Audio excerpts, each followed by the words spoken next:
Hi guys, for this week we're going to talk about the features of persuasive texts. Before we start, let's have first your learning targets. The first one, I can differentiate the features of persuasive texts. The second, I can differentiate the rhetorical appeals. And lastly, I can give my opinion on how to balance out the truth and flair. Your guide questions are the following. What are the rhetorical appeals? And lastly, what are the features of persuasive texts? For this week, you're going to need your ballpen and your pencil, and also your textbook. Let's introduce first this idea of persuasion. Persuasion is one ability to convince others to reconsider their points of view, to commit to purchasing merchandise or services foreign to them, or take course of action. Basically, whenever you say persuasion is your ability to make people say yes. If you say yes, you are convinced, and if you are convinced, you are persuaded. This person on our left is Aristotle. Aristotle was an ancient Greek philosopher and polymath. His writing covered a broad range of subjects spanning from natural sciences, philosophy, linguistics, economics, politics, psychology, and the arts. And he formulated the rhetorical appeals. The rhetoric appeals these are the types of persuasive methods that Aristotle thought of, wherein these are the qualities that makes an argument truly persuasive. What makes your ideas persuasive? Aristotle thought of these three appeals. The first one would be ethos. This is the appeal to author's character, basically saying this is talking about credibility. Think of this. You will buy toothpaste. Which of the following people will you believe? Would you believe your dentist? Would you believe your idol who endorses a toothpaste? Or will you believe your friend? So all of these people you trust. But which one do you think is the most trustworthy? Maybe your dentist might be just a new dentist and you know your friend for a very long time. So you might trust your friend first before your dentist. Or maybe vice versa. You have your dentist for a lot of years already. You might trust them better. But let us not discount the power or the persuasive power of your idols. So for example, your toothpaste is endorsed by your idols. You're going to say, oh, my idol uses this product. I should use this product as well. So that is ethos. It talks about credibility. For example, like this, these are very common when it comes to toothpaste commercials. They are going to use dentists. They might be real dentists, or maybe they are just posing as dentists. If they are just posing as dentists, they are just appealing to the credibility of a dentist. Next one, we have logos. Logos is the appeal to logic or reason. If the logic of something is sound or even present itself as sound, the audience is more likely to believe it. It doesn't really need to be sound, or it doesn't really need to be logical. It should just appeal to be logical.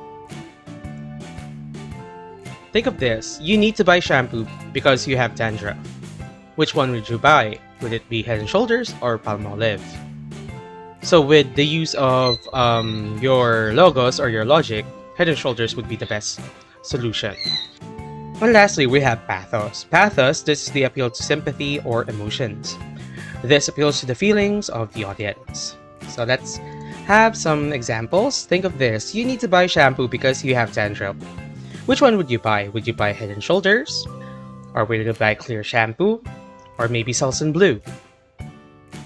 Most probably, you're going to buy Head & Shoulders because Head & Shoulders, this is the feelings. You feel that Head & Shoulders would be the best idea or the best solution because this is the most used. Selsun Blue, on the other hand, would be the least one to be picked because Selsun Blue is not that popular. Let's now proceed with the features of persuasive text. So we have a lot. So the first one is the rhetorical question. Rhetorical questions are questions that are not expected to be answered. And there are two reasons why it's not expected to be answered. Maybe the first one is, it might not have an immediate answer, or second, the answer is quite obvious.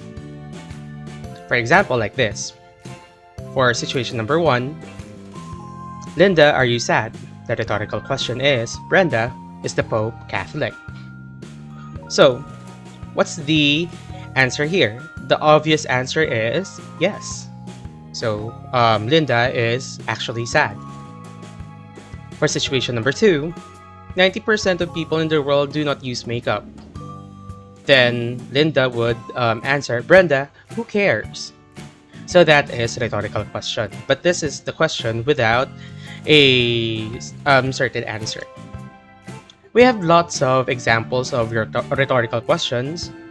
When the answer is quite obvious, it highlights the answer or it gives a stylized answer. Example, is the rain wet? So it's yes. Do you want to become a failure for the rest of your life? The answer is no. Can fish swim? Can birds fly? Do dogs bark? So these are very obvious answers. While if you have rhetorical questions with no immediate answers, the author or maybe the speaker wants the audience to pause for a bit and think about the answers. So for example, what's the meaning of life? Why do we go on? What's the matter with the kids today? Why me? Who's counting? Why bother? And so on.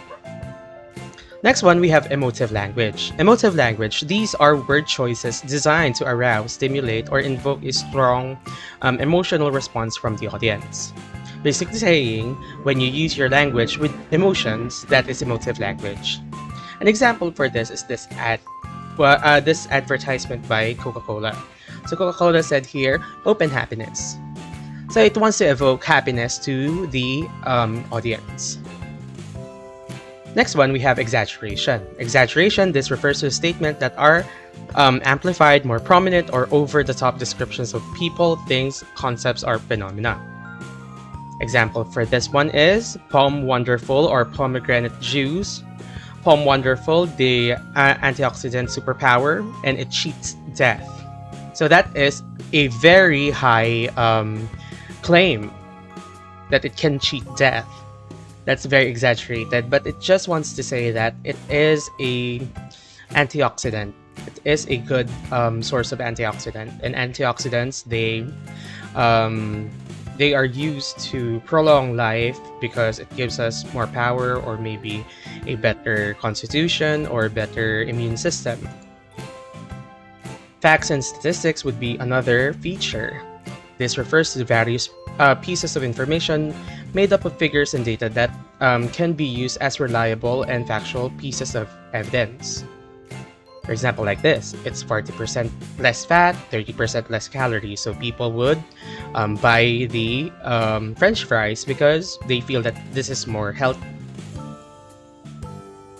Alliteration is a rhetorical device that starts with the same letter or consonant sound used repeatedly in a phrase or sentences. Example, perfect piping hot pepperoni pizza, so it repeats the letter P sound. Gold's Gym, so the G sounds. Coca-Cola, Dunkin' Donuts, and American Airlines. The rules of three. This refers to the utilization of three adjectives to point or to prove a point and emphasize the degree of importance of a specific word. Rules of three are the following: big, beefy bliss, love ko to, just do it, finger licking good. So those are the rules of three. We are using three to show that there's a pattern. Next one, we use the inclusive we, us, and you. This refers to the technique of consciously adding the reader in the delivery of the persuasive text. If the people or your audience feels that they are invested, they are more likely to believe it. So for example, please, only you can prevent forest fires. So you are implicating or you are basically joining the people or your audience into the situation. They would feel more empowered and they would feel more invested because they feel that they are belonging to that certain issue. So for example, we can do it. This is a advertisement in World War II wherein even women can fight for their country. Repetition, this is the literary device that uses repetitive words, phrases, or sentences for emphasis which can project irrefutable truth. If there is a repetition, there is a if there is repetition or there is a series or sequence or a pattern, it shows that it might be truthful. So for example, speak no evil, hear no evil, see no evil. So there's repetition of words. It shows that it is an irrefutable truth. The truth should always prevail. Always remember for our lesson, even if there are embellishments or there are things that we over-exaggerate, the truth should always prevail. But it doesn't mean that we cannot use some kinds of embellishment that will enhance but not skew the truth. The truth can be enhanced without forsaking the truthfulness of something. You might say that a person is beautiful, but you can say it in another way that embellishes a little bit, but it does not skew the truth. Also, our connection for our PVM CVS would be the truth, and truth is one part of our core values. Truth is a virtue that all should practice. In persuading others, it is easy to persuade with lies. That's very true. But it takes extra effort to make people say yes to the truth.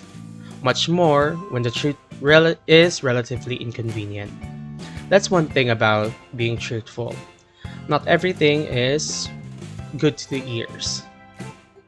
Not everything should be said, and the truth might be a little bit hurtful. But the thing is, we need to practice what is true.